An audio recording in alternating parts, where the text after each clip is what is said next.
লেবাননে হিজবুল্লাহ তীব্র আক্রমণে পিছু হটতে বাধ্য হয়েছে ইসরায়েলি বাহিনী। হিজবুল্লাহর ভয়ানক আক্রমণে ৮ জনের বেশি সেনা হারিয়ে পালিয়ে যায় দখলদার ইহুদিবাদী ইসরায়েলি বাহিনী। কেবল সেনাদের ওপর হামলা নয়, ইসরায়েলি বাহিনীর 3টি ট্যাঙ্কও গুড়িয়ে দিয়েছে হিজবুল্লাহর সঙ্গে সংঘর্ষে ক্যাপ্টেন ও সার্জেন্ট পদমর্যাদার সেনারাও নিহত হয়েছে, এমন বিবৃতি দিয়েছে ইসরায়েলি প্রতিরক্ষা বাহিনী IDF।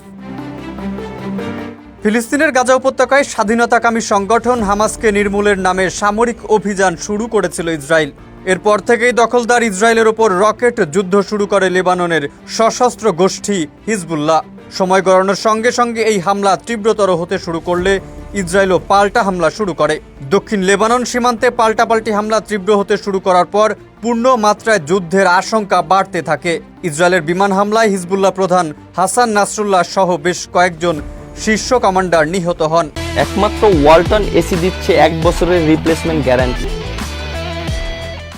হাসান নাসরুল্লাহকে হত্যার প্রতিশোধে ইরান সরাসরি হামলা শুরু করে ইসরায়েলি ভূখণ্ডে, গুড়িয়ে দেয় বিমানবন্দর সহ বহু গুরুত্বপূর্ণ স্থাপনা।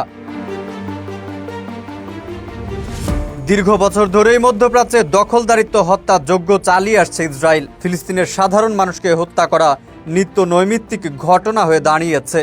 ইসরায়েলি বুনো জন্তুর হাত থেকে রেহাই মেলে না নারী, শিশু কিংবা বৃদ্ধদেরও। আমেরিকা সহ পশ্চিমা বিশ্বের শক্তিধর দেশগুলোর সরাসরি সমর্থনে ঘটাচ্ছে এমন ভয়ানক হত্যাযজ্ঞ, অথচ মুখে কুলুপ এঁটে বসে আছে আরব বিশ্বের মুসলিম দেশগুলো। এমন সময় মধ্যপ্রাচ্যে ফিলিস্তিনের ত্রাতা ইরান একের পর এক হামলা করে ঘুম হারাম করে দিচ্ছে ইহুদিবাদী ইসরায়েলের। ফিলিস্তিনের স্বাধীনতাকামী সংগঠন হামাসের আক্রমণে দিশেহারা ইসরায়েল এবার হিজবুল্লাহর আক্রমণে পালাতে বাধ্য হয়েছে।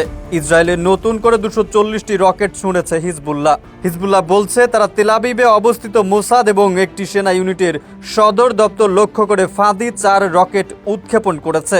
ইসরায়েলি সেনাবাহিনী বলেছে গত 1 ঘন্টায় লেবানন থেকে প্রায় 15টি ক্ষেপণাস্ত্র প্রবেশ করেছে। হিজবুল্লাহ ডেপুটি লিডার নাইম আল কাসেম দাবি করেন তাদের কমান্ড অ্যান্ড কন্ট্রোল যন্ত্রপাতি এবং মধ্য ও দূরপাল্লার অস্ত্রের অস্ত্রাগার অক্ষত রয়েছে এবং এটি একই হারে তার আন্তঃসীমান্ত যুদ্ধ চালিয়ে যাচ্ছে।